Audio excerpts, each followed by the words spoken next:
नारायण भक्तों, आप सभी को फाल्गुन मास की पूर्णिमा यानी बुराई पर अच्छाई की जीत के महापर्व होलिका दहन और रंगों के पावन उत्सव होली की अनंत शुभकामनाएं एवं बधाई। दोस्तों, आज की यह वीडियो बेहद ही महत्वपूर्ण, ज्ञानवर्धक और आपके सभी संशयों को दूर करने वाली होने वाली है, क्योंकि आज के इस वीडियो में हम जानेंगे कि साल 2026 में पड़ने वाली, जीवन की समस्त नकारात्मकताओं को भस्म करने वाली और भगवान श्री हरि विष्णु के नृसिंह अवतार की विशेष कृपा प्राप्त करवाने वाली होलिका दहन और होली की सही तिथि क्या है, 2 मार्च या 3 मार्च। इस बार होलिका दहन की तिथि को लेकर लोगों के बीच काफी असमंजस की स्थिति बनी हुई है। कोई 2 मार्च तो कोई 3 मार्च को होलिका दहन की सही तारीख बता रहे हैं। ऊपर से इस बार फाल्गुन पूर्णिमा के दिन एक बहुत बड़ा खगोलीय और ज्योतिषीय घटनाक्रम होने जा रहा है जी। हाँ, 3 मार्च को साल का पहला चंद्र ग्रहण लगने जा रहा है।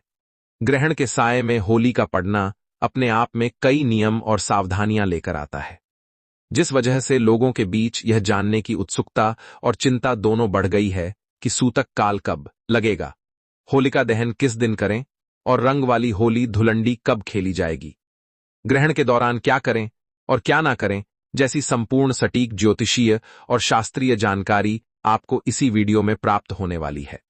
इसलिए भक्तों, निवेदन है आपसे कि आज की इस बेहद ही महत्वपूर्ण एवं ज्ञानवर्धक वीडियो को थोड़ा समय निकालकर शुरू से बिना भगाए अंत तक देखकर जानना। निश्चित रूप से आपकी सारी उलझन, सारा कंफ्यूजन दूर हो जाएगा।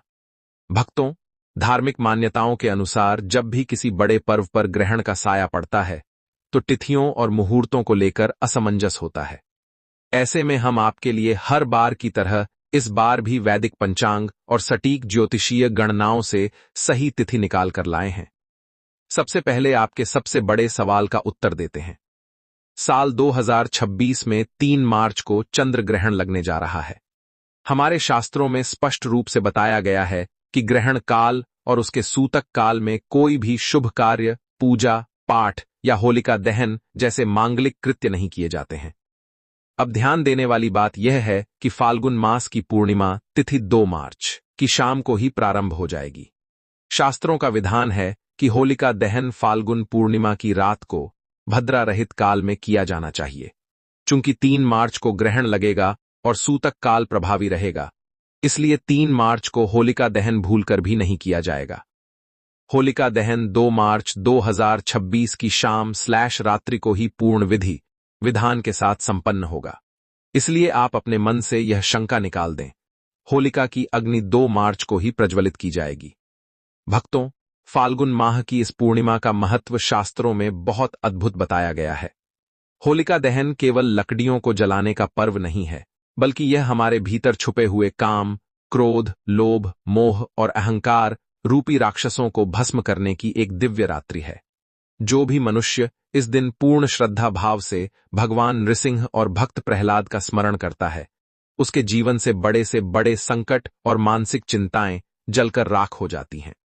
शास्त्रीय मान्यता है कि होलिका की पवित्र अग्नि के दर्शन मात्र से और उसकी परिक्रमा करने से मनुष्य के शरीर के कई रोग नष्ट हो जाते हैं और घर में सुख समृद्धि का वास होता। दोस्तों, वीडियो में आगे बढ़ते हैं और जानेंगे होलिका दहन की पूजा विधि और ग्रहण के अचूक उपाय।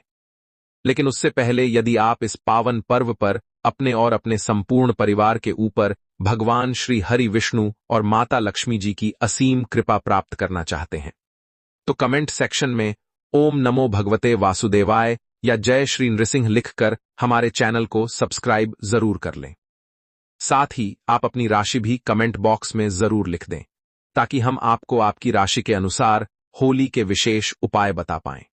शास्त्रों के अनुसार फाल्गुन माह की पूर्णिमा भगवान श्रीमन नारायण के नृसिंह स्वरूप और भक्त प्रहलाद की अटूट भक्ति को समर्पित है। अब भक्तों, नियमों की बात करें तो इस बार ग्रहण होने के कारण आचरण और नियमों में संयम अत्यंत आवश्यक है। 2 मार्च को जब आप होलिका दहन करेंगे तो आपको पूर्ण सात्विकता का पालन करना है। होलिका दहन के दिन मांस, मदिरा या किसी भी प्रकार के तामसिक भोजन का सेवन महापाप माना गया है। इस दिन घर में पूर्ण पवित्रता बनाए रखें। होलिका की पूजा में गाय के गोबर से बने उपले, जिन्हें गुलरियां या भड़भड़िए कहा जाता है, अक्षत, रोली, हल्दी, बताशे और नई फसल के अनाज जैसे गेहूं की बालियां या चने अर्पित करना अत्यंत पुण्यदायक माना गया है। इस दिन आपको किन कार्यों से बचना चाहिए? सबसे पहले तो इस दिन किसी भी प्रकार का विवाद, क्रोध और दूसरों की निंदा सर्वथा वर्जित है। होली प्रेम और सौहार्द का पर्व है, इसलिए मन में किसी के प्रति द्वेष ना रखें। शास्त्रों में यह भी बताया गया है कि होलिका दहन के दिन किसी भी सुनसान जगह, चौराहे या पीपल के पेड़ के नीचे अकेले जाने से बचना चाहिए, क्योंकि इस रात नकारात्मक शक्तियां अत्यंत प्रबल होती हैं। लेकिन जो भक्त भगवान के नाम का स्मरण करते हैं, उनका कोई बाल भी बांका नहीं कर सकता। होलिका दहन के पीछे की जो पौराणिक और दिव्य कथा है, वह अत्यंत पावन और प्रेरणादायक है। प्राचीन काल में हिरण्यकश्यप नामक एक अत्यंत अहंकारी और क्रूर राक्षस राजा था।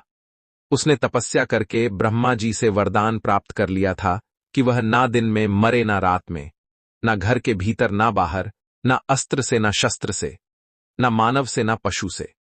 इस वरदान के अहंकार में वह स्वयं को भगवान मानने लगा और अपनी प्रजा को अपनी पूजा करने के लिए विवश करने लगा। लेकिन उसी का पुत्र प्रहलाद भगवान श्री हरि विष्णु का परम भक्त था। वह हर पल ओम नमो नारायण का जाप करता रहता था। हिरण्यकश्यप ने अपने ही पुत्र को भगवान की भक्ति से रोकने के लिए कई घोर यातनाएं दी।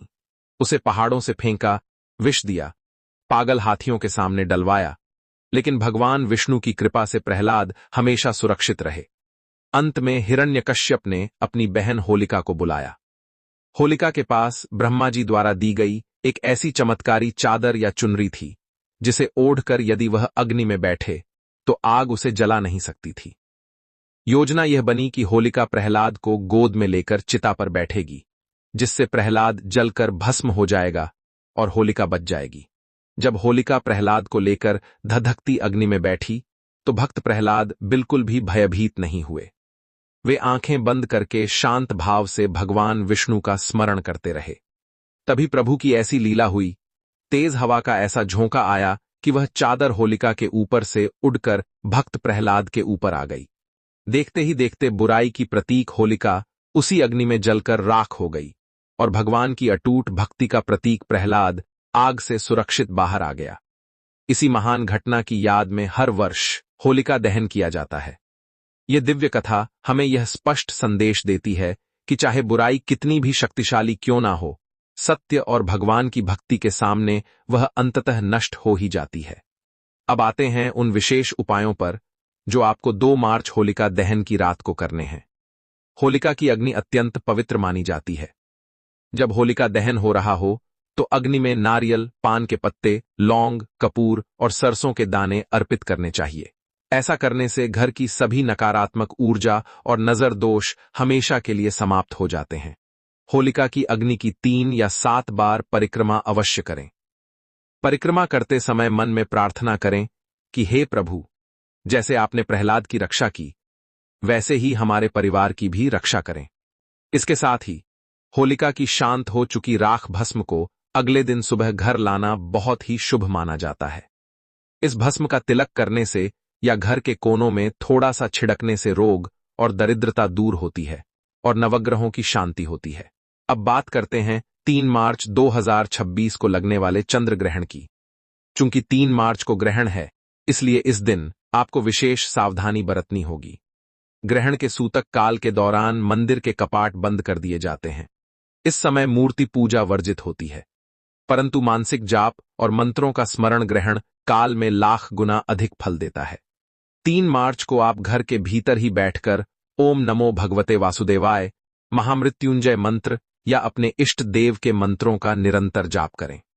गर्भवती महिलाओं को ग्रहण के दौरान विशेष ध्यान रखना चाहिए। उन्हें घर से बाहर नहीं निकलना चाहिए और नुकीली वस्तुओं जैसे चाकू, कैंची या सुई का प्रयोग बिल्कुल नहीं करना चाहिए। ग्रहण समाप्त होने के बाद पूरे घर में गंगाजल का छिड़काव करें, स्वयं स्नान करें और इसके बाद ही कुछ ताजा भोजन पकाकर ग्रहण करें। ग्रहण के बाद दान का भी विशेष महत्व है। अपनी क्षमता के अनुसार अन्न, वस्त्र या धन का दान जरूरतमंदों को करें। इसी दिन रंग वाली होली यानी धुलंडी भी मनाई जाएगी, लेकिन ग्रहण के कारण आपको रंगों का यह उत्सव ग्रहण के सूतक और प्रभाव से मुक्त होने के बाद स्नान दान करके ही भगवान को गुलाल अर्पित करके शुरू करना चाहिए। भक्तों, होली का यह पर्व केवल रंगों का खेल और बाहरी उल्लास का नाम नहीं है।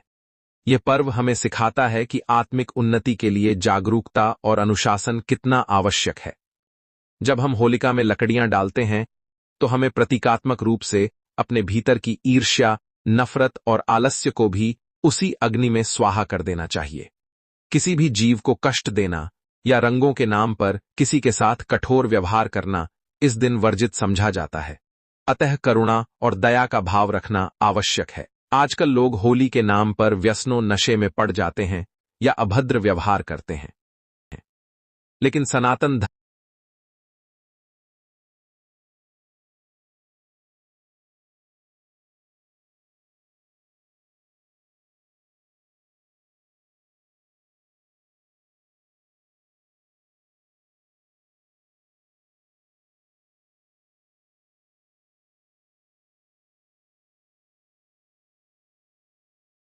धर्म हमें सिखाता है कि होली तो राधा कृष्ण के दिव्य प्रेम का प्रतीक है। हमारी आत्मा पर जब भगवान के नाम का पक्का रंग चढ़ता है तभी जीवन का असली उत्सव शुरू होता है। इसलिए मोबाइल पर व्यर्थ मनोरंजन या नकारात्मक चर्चाओं में समय गंवाने के बजाय भक्ति, सत्संग और परिवार के साथ प्रेम पूर्वक समय बिताना अधिक लाभकारी होता है। घर में शांति बनाए रखना, परिवार के साथ प्रेम पूर्वक व्यवहार करना और बड़ों के पैरों पर गुलाल रखकर उनका आशीर्वाद लेना आध्यात्मिक उन्नति के मार्ग को बहुत सरल करता है। इस दिन अहंकार को त्याग कर विनम्रता अपनाना चाहिए, क्योंकि भगवान को सरल और निष्कपट हृदय सबसे प्रिय होता है। होलिका दहन हमें यह भी सिखाता है कि सच्ची पूजा बाहरी आडंबर से अधिक अंतःकरण की पवित्रता में है। जब मनुष्य इस तिथि पर अपने विचारों को सकारात्मक रखता है, दूसरों के प्रति दया का भाव रखता है और भगवान की भक्ति में मन लगाता है, तभी पर्व का वास्तविक फल प्राप्त होता है। इस दिन किए गए छोटे छोटे सत्कर्म भी आत्मा को प्रकाश की ओर ले जाते हैं और जीवन में शांति, संतुलन और आध्यात्मिक प्रगति का मार्ग खोलते हैं।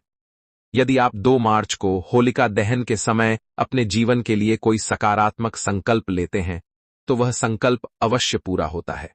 यह संकल्प केवल भौतिक इच्छाओं, धन या नौकरी तक सीमित ना होकर आत्मिक उन्नति, परिवार की सुख, शांति और समस्त जीवों के कल्याण के लिए होना चाहिए। जब संकल्प निस्वार्थ होता है तब उसकी ऊर्जा बहुत अधिक प्रभावशाली मानी जाती है। अंत में, रात को सोने से पहले भगवान नृसिंह और श्री हरि विष्णु का नाम स्मरण करें और यह अनुभव करें कि आज का दिन